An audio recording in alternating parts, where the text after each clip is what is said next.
Là, ce qui vient de se passer avec Laïka, c'était hyper intéressant parce qu'on a vu qu'elle est partie sur un trou et qu'elle a vraiment adoré. Certainement qu'il y avait vraiment une très forte odeur dedans. En tout cas, elle voulait absolument creuser.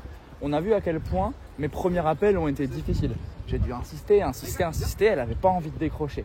Et ce qui est très intéressant, c'est que quand enfin j'ai réussi à la faire décrocher, là, à ce moment-là, la récompense, elle n'a pas beaucoup de sens pour elle.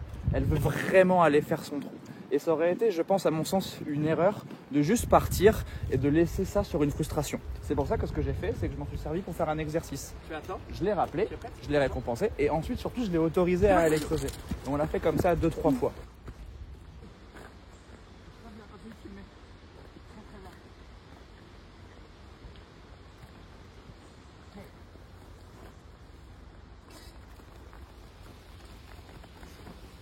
D'accord ? Viens ! Allez, viens !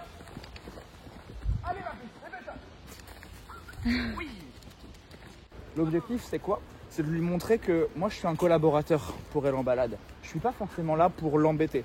J'ai besoin parfois de contrôler, de m'assurer qu'elle a un rappel et qu'elle m'écoute. Mais si elle m'écoute, une fois sur deux, je vais la renvoyer faire ce qu'elle voulait vraiment faire de base.